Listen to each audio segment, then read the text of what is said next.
Kanye West, Ye, otherwise known as the GOAT, well, formerly the GOAT, still swag music, not so swag, political takes, you could say. Emphasis on the not so swag, my and many other people's favorite rapper. There are two groups of people when it comes to Ye fans these days. Those who have put the copium tank down and walked away, suffered through the intense Yeezus withdrawals, and believe me, they were intense. And those who have doubled down on clouding themselves and doing things like buying blue check marks and just becoming the hardest keyboard warriors you have literally ever met.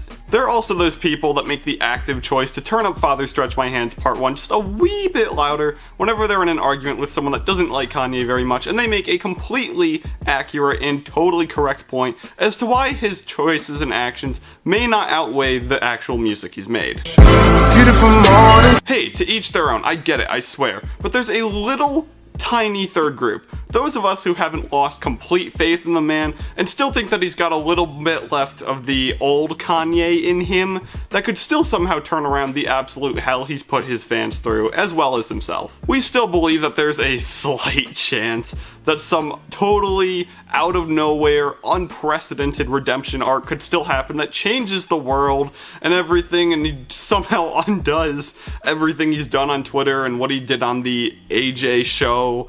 Those of us who still have our 350s or 700s sitting in a box somewhere in the closet, as well as the Yeezy Gap sitting there, hoping someday they can be seen in their 4-pound crop top hoodies again in public. Yeah, all the extra Kanye copium that got left behind by those people has been left behind and been violently huffed by people like me. See, in this video, I've got a goal here. I want to be called simultaneously a dick rider and someone who, quote-unquote, doesn't see the vision. I want to be the duality of man, the based, red pill snorting, socially produced narcissist who thinks literally a brand new channel can tell the formerly richest African American how to have the hardest redemption arc of all time. So, how does Kanye redeem himself to the world? How do you get from, you know, this Kanye fella has some good ideas, back to the man who had this really quirky idea about George Bush? Well, despite the massive profit loss he took when Adidas dropped him, he's still got around like $400 million just throwing around a like stupid idea here.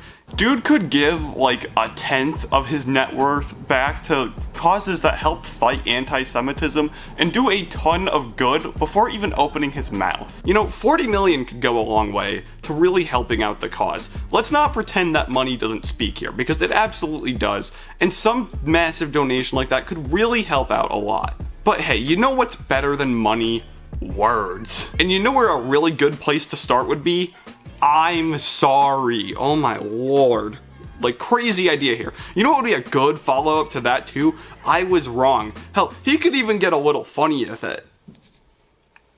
Imagine he said something like, let's go DEFCON 3 on hate speech. What a world that would be. What a radical alternative timeline we could go down if that happened. But hey, I've gone through enough Kanye eras to not be a half glass full kind of person anymore. He has never screwed up this bad before. MAGA era Kanye could not dream of being this bad, which is pretty depressing to watch. All the other fatherless Ye fans like myself who have felt the pain and emotion through that man's music can only imagine the problems he's going through in his head that most likely he can't even comprehend himself. And I'm not about to go out and say that, oh, he's bipolar, so he's got like no control over what he's doing, because he does to at least some extent. And I say to an extent because while he's shown himself to be a leader, he's also shown himself to be very impressionable as a person. And he's got all of these terrible people in his life like Candace Owens, formerly Milo Yiannopoulos, and Nick Fuentes? I don't really know how to pronounce his name, and quite really, he's too big of a dirtbag to need to figure out how to pronounce his name properly anyway. Terrible people who, when speaking loud enough, can sound to an average person like they're making sense. They sound strong when in reality they're only weak grifters who are using people like Kanye West to boost themselves and their terrible ideologies up even higher. Remember back when Donda was the biggest influence in Ye's life, when Ye would go out and wear shirts like this, like publicly and proudly? That was Ye with a good influence in his life. Ye in 2022-2023 is trapped in an echo chamber of hate speech and has become a perfect example of how bad echo chambers can be. They isolate you, they indoctrinate you, they turn you into another mouthpiece for something so obviously wrong that you can't see anymore because you've been locked with these people and their terrible ideologies. And when you hear the same things over and over and over and over again, and you just keep hearing that and nothing else, it makes you believe that these terrible things are the truth. It's really sad and also terrifying watching the man who shaped the rap game and millions upon millions of people, myself included, fall for something that we can see but he can't.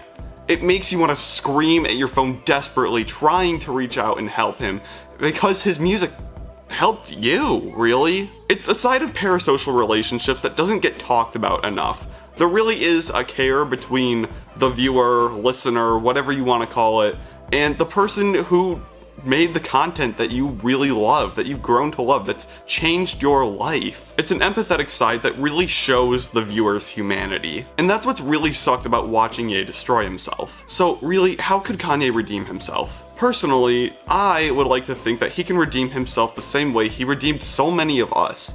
Turn on his music and feel self-empowered, break free of the echo chambers and use his influence to stop hate speech, and empower everyone to lift each other up. You don't need to love the Austrian painter to show everyone that you love the world and everyone in it. Will Kanye make a 180 on what he's doing and where he's taking his life?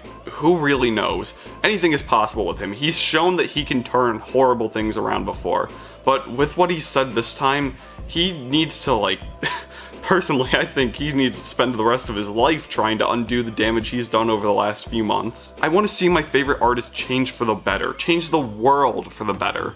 And attacking anyone isn't the way to do it. I mean, let's say, completely hypothetically, he's right. If the world was entirely run by the Jewish people, which it is not, do not take my words out of context here, the answer to bringing your people up still wouldn't be to bring the Jews down. The answer to this untrue hypothetical would be exclusively to bring your people up. Empower the world to reach for the top. And pre-2022, that's what he was doing. Through his music, through his clothes, through the unwillingness to stay quiet when he saw something was wrong. When Kanye dies, I want him to be remembered as the man who motivated people to be the best they can be, not the man who propagated hate speech and conspiracy theories. What non-Kanye fans don't see about his music is that it isn't just narcissism. Tracks like I Am a God, In a Vacuum sound completely egotistical and narcissistic and downright rude.